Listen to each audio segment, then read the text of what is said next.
සුබ දවසක් ඔයාලා ඔක්කොටම. අද අපි බලන්නේ 2020 O level පේපරේ වර්ග සමීකරණ ගාන. සමහර කට්ටිය හදලත් ඇති. අපි පොඩ්ඩක් බලමු කොහොමද කරන්න කියලා. මම පොඩ්ඩක් ප්‍රශ්න කියවන්නම්. ත්‍රපේසියමක හැඩදී ආස්තරයක් සහ එහි මිනුම් රූපය දැක්කේ. මෙතන රූපයක් තියෙනවා. ඒකේ මිනුම් ටික දීලා තියෙනවා. ආස්තරයේ වර්ගඵලය වර්ග මීටර 20කි. x මගින් x වර්ගය ධන 4x ඍණ 20 සමානයි බිඳුව වර්ග සමීකරණය තෘප්ත කරන බව පෙන්වන්න. එතකොට අපි වර්ගඵලය පාවිච්චි කරලා මෙන්න මේ සමීකරණ එනවා කියලා පෙන්වන්න ඕනේ. ඊට පස්සේ කියනවා ආස්තරයේ සමාන්තර පාත දෙක අතර ලම්බ දුර සොයා එම දුර AB දිගෙන් භාගයට වඩා අඩු බව පෙන්වන්න. හරි. එහෙම කරන්න ඕනේ. අපි මුලින්ම මේක x හොයාගන්න එපා මොන බව පෙන්වන්නත් කලින් x හොයාගන්න ඕනේ. ඒකට මේ x හොයාගන්න කලින් මෙන්න මේ සමීකරණය තෘප්ත කරගන්නත් ඕනේ. හරි. අපි බලමු කොහොමද මේක කරන්න කියලා. මුලින්ම ලියාගමු ත්‍රපීසියමේ වර්ගඵලය කොහොමද හොයන්නේ කියලා. ත්‍රපීසියමේ වර්ගඵලය. අපි දන්නවා ත්‍රපීසියමක වර්ගඵලය හොයන්නේ සමාන්තර පාත දෙකේ දිගේ එකතුව බෙදීම දෙක ලම්බක උස. එතකොට මේ ගානේ හැටියට x ධන 3 ධන x ධන 5 බෙදීම 2 වැඩි කිරීම x. හරි. අපිට මේකේ වර්ගඵලය දීලා තියෙනවා වර්ග මීටර 20යි. අපිට දැන් මෙතන සුළු කිරීමක් කරගන්න පුළුවන්. x එකතු වෙනවා 2x 5යි 3 එකතු කරාම 8යි. එක දෙකෙන් බෙදෙනවා. ඊට පස්සේ වැඩි කිරීම x. අපිට දැන් මෙතන 2x ධන 8න් 2 පොදු සාධකයක් විතර එළියට ගන්න පුළුවන්. එතකොට 2යි x ධන 4 කියලා එනවා.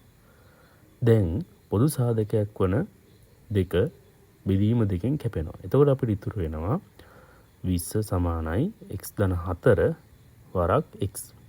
අපි x ගෙන් වරහන ගුණ කරමු. එතකොට 20 සමානයි x වර්ගය ධන 4x කියලා එනවා. 20 සමාලෝකණයෙන් අනිත් පැත්තට ගියාම බිඳුව සමානයි x වර්ගය ධන 4x ඍණ 20 කියලා එනවා. අපිට මේ බිඳුව කොයි පැත්තක තිබ්බත් හරි ප්‍රශ්නයක් නැහැ. ඔන්න එහෙනම් අපි තෘප්ත කරා සමීකරණය. අපි දැන් මේ සමීකරණ විසඳන්නයි යන්නේ.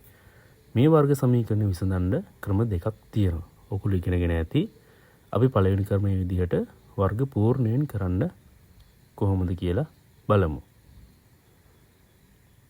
පළවෙනි ක්‍රමයේ වර්ග පූර්ණය භාවිතයෙන්. අපි මුලින්ම සමීකරණ ලියාගමු. x වර්ගයේ ධන 4x ඍණ 20 සමානයි බිඳුවයි. හරි. මුලින්ම අපි කරන්න ඕනේ මේකෙදි වර්ග පූර්ණය කරන්න කලින් x වර්ගයේ ඉස්සරහින් ඉලක්කමක් තියනවාද බලනවා. මේක එහෙම නැහැ. එහෙනම් අපි කරන්නේ වර්ගය නැතුව x ලියනවා. ඊට පස්සේ තියෙන ලකුණ ලියනවා. ඊට පස්සේ x ඉස්සරහින් තියෙන සංගුණකයේ දෙකෙන් බෙදලා පූර්ණ වර්ගයක් විදිහට දානවා. එහෙම දාලා ඊට පස්සේ අනිවාර්යෙන් ඍණ එන්න ඕනේ. අර බෙදපු උත්තරේ වර්ග කරලා දානවා ඍණත් එක්ක. ඊට පස්සේ සාමාන්‍ය විදිහට ලියාගෙන යනවා. x ධන 2 වර්ගය ඍණ 4 ඍණ 20 සමානයි බිඳුව. අපි ඊට පස්සේ සුළු කරාම x ධන 2 පූර්ණ වර්ගය ඍණ 24 කියලා එනවා. ඍණ 24 අපිට සමාලෝකණයෙන් අනිත් පැත්තට ගෙනිච්ච හැකි. එතකොට x ධන 2 වර්ගය සමානයි 24යි. දෙපැත්තම වර්ගමූල ගන්නවා. වර්ගමූල ගත්තාම අපිට x ධන 2 සමානයි ධන හෝ ඍණ කියලා දාන්න ඕනේ 24යි. හැබැයි අපේ ගානේ වර්ගමූල 6ට උත්තරේ තමයි දීලා තියෙන්නේ. එතකොට අපි 24 ලියා ගන්න පුළුවන් 6 වරක් 4 කියලා. එතකොට අපි කරන්නේ 4 වර්ගමූලයේ 2 කියලා එළියට අරගෙන මූල 6 විතරක් ඉතුරු කරනවා. දැන් අපිට මූල 6ට ආදේශ කරන්න පුළුවන්. එතකොට අපිට අන්තිමටම හම්බ වෙනවා x සමානයි ඍණ 2 ධන හෝ ඍණ 2 වැඩි කිරීම 2.4යි 5යි. තව පොඩ්ඩක් සුළු කරාම අපිට මෙහෙම පිළිතුරක් හම්බ වෙනවා. හරි. අපි දැන් දෙවෙනි ක්‍රමයට යමු. දෙවෙනි ක්‍රමයෙන් කරන්නේ වර්ග පූර්ණ සමීකරණයෙන් හදන විදිහ.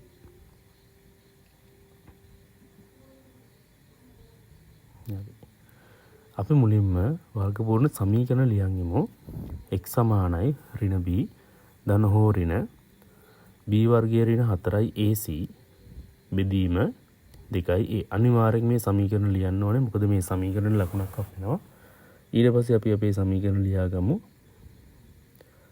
ලියාගෙන ABCට අදාළ සංගුණක ලියාගමු. මෙතන x වර්ගයට ඉස්සරහින් මුකුත් නැහැ කියන්නේ a සමානයි 1යි. b කියන්නේ x ඉස්සරහින් තියෙන එක 4යි. c කියන්නේ නියත පදයේ ඍණ 20යි. අපි දැන් ආදේශ කරමු x සමානයි ඍණ 4 ධන හෝ ඍණ b කියන්නේ 4 4a වර්ගය ඍණ 4යි. a කියන්නේ 1යි. c කියන්නේ ඍණ 20යි. බෙදීම 2 ගුණ කිරීම 1. දැන් අපි සුළු කිරීම කරමු. x සමානයි ඍණ 4 ධන හෝ ඍණ වර්ගමූලය ඇතුලේ 4a වර්ගය 16යි. ඍණයි ධන වෙනවා. එතකොට ඍණ 4 වරක් ඍණ 20 කියන්නේ ධන 80යි. බෙදීම 2. දැන් x සමානයි ඍණ 4 ධන හෝ ඍණ මෙතන ඔක්කොම එනවා අපිට ඍණ 90 වර්ගමූල 96ක්. 96 බෙදීම 2. අපිට දැන් ගත්ත හැකි x සමානයි ඍණ 4 මෙතන 96 ලියා ගන්න ඕනේ 6 වරක් කියද කියලා. 6 වරක් 16 කියලා අපිට ගන්න පුළුවන්. එතකොට 6 වරක් 16. දැන් අපිට මෙතන 16 වර්ගමූලය වෙනම ගන්න පුළුවන්. එතකොට x සමානයි ඍණ 4 ධන හෝ ඍණ 4යි මූල 6 බෙදීම 2. හරි. දැන් අපිට මේකේ ඍණ 4යි ධන හෝ ඍණ 4යි කපන්න පුළුවන් දෙකෙන්. එතකොට ඍණ 2 ධන හෝ ඍණ 2යි මූල 6 කියලා එනවා. මූල 6ට අපිට මේ තියෙන උත්තරය ආදේශ කරන්න පුළුවන්. x සමානයි ඍණ 2 ධන හෝ ඍණ 2 වැඩි කිරීම 2.45. හරි. අපි දැන් මේ කොහොම ගත්තත් අන්තිම උත්තර සමාන වුණා. අපි දැන් බලමු මෙතන අන්තිමට ඇවිල්ලා දිනකොට x සමානයි ඍණ 2 ධන හෝ ඍණ 4.5 කියලා. මෙතන ධන හෝ ඍණ තියෙන හින්දා ධන කොටස වෙනම ඍණ කොටස වෙනම ගන්න පුළුවන්.